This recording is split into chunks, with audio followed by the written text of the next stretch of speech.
আপনাকে এবং ভাইয়াকে আমরা আবার বড় পর্দায় কবে দেখছি? এটা আসলে কঠিন প্রশ্ন না, খুবই সঠিক একটা প্রশ্ন। এটার জন্য তো আসলে একটা প্রতিষ্ঠান দরকার, অর্থাৎ প্রযোজনা প্রতিষ্ঠান দরকার, গল্প দরকার, চিন্তা ভাবনা দরকার।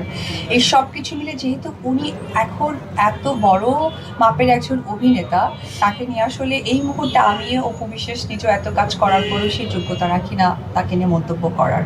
সো এটা আসলে প্রতিষ্ঠান ছাড়া কোনোভাবেই সম্ভব না ব্যক্তি জায়গা থেকে। আপু এই সাথে একটু যুক্ত করছে, যেমন প্রোডাকশন হাউস আপনার নিজের একটা ঘরে আছে জয়ের, আর এসকে একটা আছে, তো এই দুইটা মিলে কোনো কলাপস করে নিজেরা পারিবারিকভাবে আসলে জায়গা আসবে দেখা কিনা? যাক, খুব সুন্দর একটা প্রশ্ন আমাকে দিয়েছে, আমি কখনো ভেবে দেখিনি, বাট দেখবো। Thank you. অলরেডি মাহফুজ কাদের সকলের শত্রুর তালিকায় পড়ে গিয়েছে, কারণ এটা আমি মনে করি তার দিদি হিসেবে যে একটা মানুষ ভালো কাজ করলেই শত্রুতা বাড়ে। যেমন আমার বাড়িতে আমার মেক সার্ভেন্ট আছে, আপনারা কেউই তাকে চেনেন না, তাকে নিয়ে কেউই গসিপ করবেন না, গসিপ তো তাকে নিয়েই করবেন যে ভালো কিছু করে, যেমনটা আমাকে নিয়ে হয়।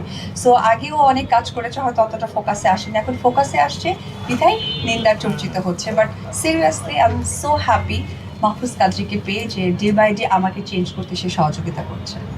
দিদি, পুরনো একটা প্রশ্ন করতে চাই, যেটা এই জীবনে আপনি বহুবার শুনেছেন। ওনারও তো আছে। আচ্ছা, ওনাদের যাবো, আচ্ছা, লাস্ট প্রশ্ন। আচ্ছা। লাস্ট প্রশ্ন।